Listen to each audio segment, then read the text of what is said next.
안녕하세요. 닥터프렌즈 오진승입니다. 혹시 여러분 임상연구 보호 프로그램이라고 혹시 들어보셨나요? 그러니까 임상연구는 들어봤어도 임상연구 보호 프로그램은 사실 의사인 저도 이번에 좀 처음 들어봤는데 연구 대상자의 뭔가 권리를 보호해준다는 임상연구 보호 프로그램에 대해서 오늘 이 시간에 한번 제가 교수님들을 모시고 이야기를 들어보려고 합니다.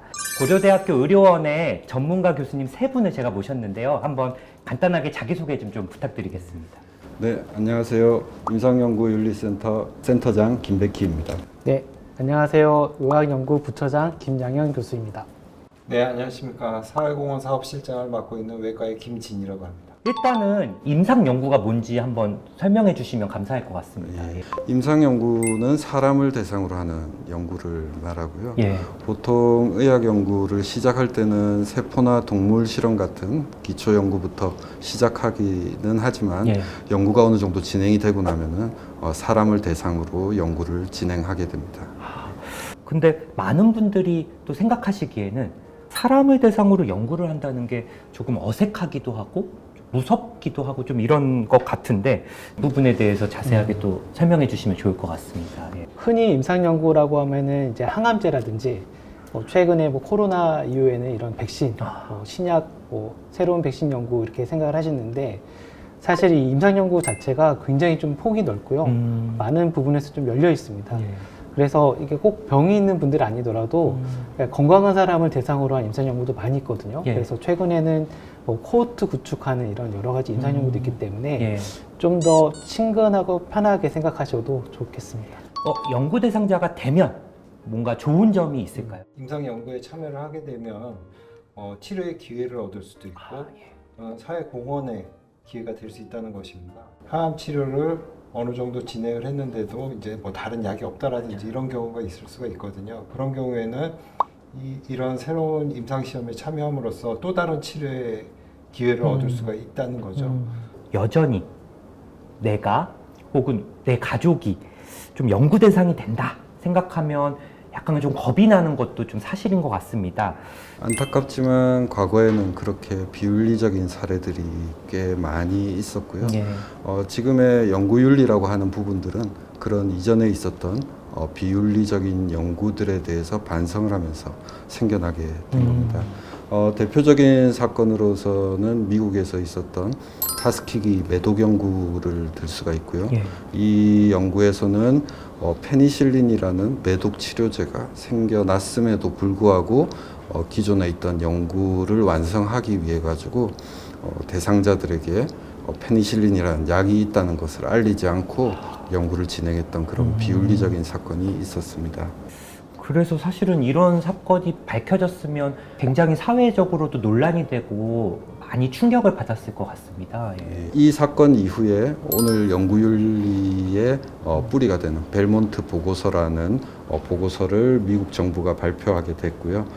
지금은 임상연구 보호 프로그램이라는 개념이 생겨나서 여러 나라의 여러 기관들에서 시행을 하고 있습니다. 과거와 같은 비윤리적인 일은 일어나기가 좀 어렵겠네요, 사실은. 예. 구체적으로 그러면 어떤 제도들이 있는지 좀 말씀해 주시면 감사하겠습니다.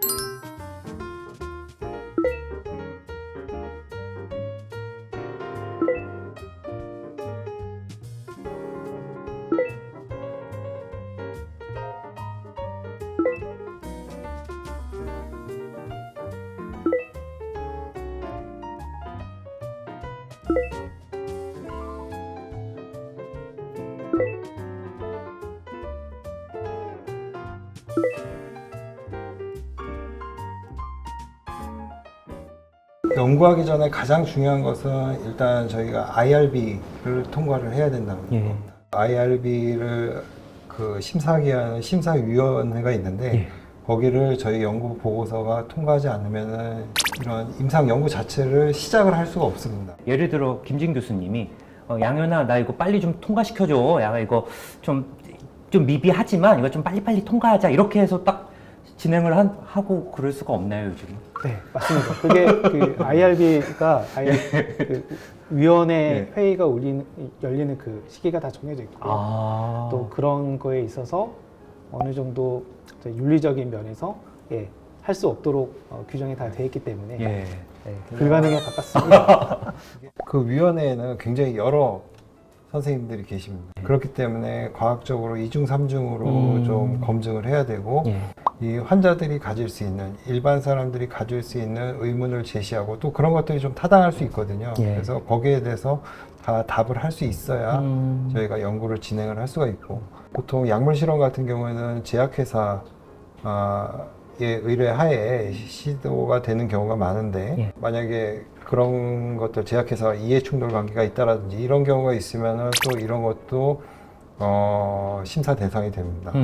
뭔가 이제 연구 중간중간 발생하는 여러 가지 뭐 걱정이나 문제점들에 대한 부분들을 또 뭔가 상담해주는 그런 창구가 사실 또 있으면 좋겠다는 생각도 드는데 그런 부분도 또 있을까요?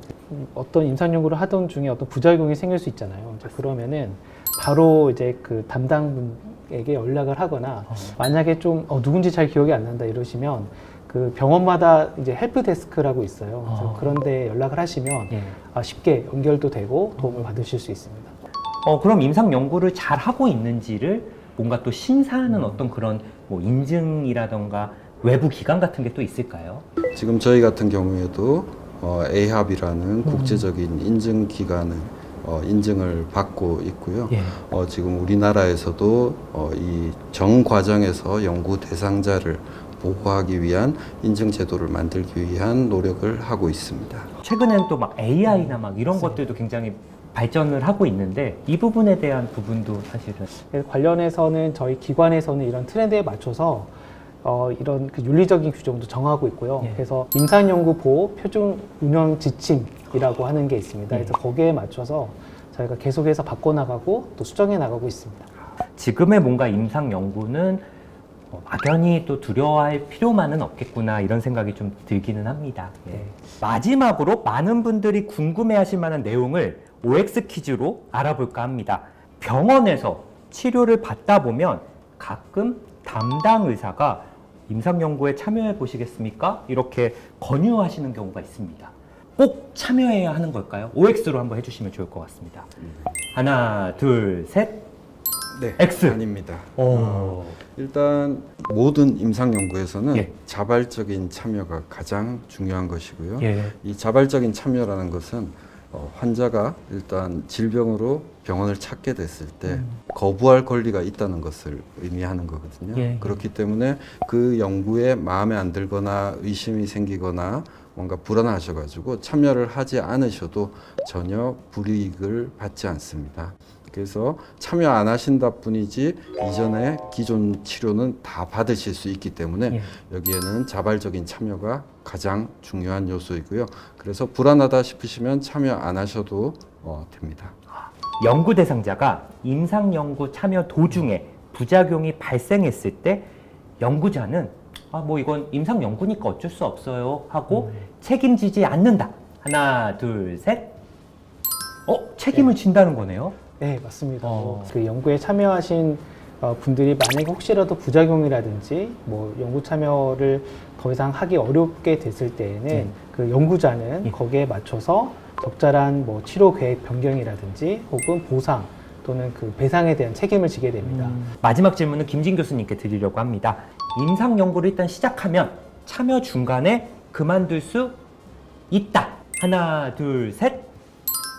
그만둘 수 있나요? 본인이 특별히 아무 이유를 말하지 않고 그 본인 의사에 따라서 환자가 아무런 불이익 없이 연구를 그만둘 수 있습니다. 오늘 고려대학교 의료원 세 분의 교수님을 모시고 연구 대상자의 권리를 지켜주는 임상연구 보호 프로그램에 대해서 알아봤는데요. 마지막으로 사실 임상연구에 참여하고 계시거나 혹은 참여할지도 모르는 시청자분들을 대상으로 한마디씩 교수님들이 해주시면 좋을 것 같습니다. 무엇보다 제일 중요한 거는 환자 여러분의 건강과 권리가 최우선이라는 겁니다. 임상 연구에 참여를 고민하실 때는 연구 대상자로서 나의 권리가 무엇인지 또 이러한 권리가 잘 보호받을 수 있는 환경인지를 확인한 후에 참여를 하는 게 중요하고요. 저희가 환자한테 동의서를 받거나 이런 것들을 설명할 때는 그런 세부 사항을 다 설명을 하도록 되어 있습니다. 그러니까 그런 것들을 다 잘 숙지하시고 참여를 하신다면 특별한 문제는 없지 않을까 그렇게 생각이 됩니다. 연구 대상자는 질문할 권리가 있고요. 또 연구자는 설명할 의무가 있습니다. 그렇기 때문에 혹시라도 궁금한 사항이나 또는 불편한 사항이 있다면 언제든지 연구진에게 연락을 하시고요. 잘 모르시겠다 싶으시면 그 헬프데스크가 있다는 것도 명심하시면 좋겠습니다. 고려대학교 의료원의 임상연구 보호 프로그램은 여러분의 안전과 권리를 지키기 위해서 늘 노력하고 있습니다.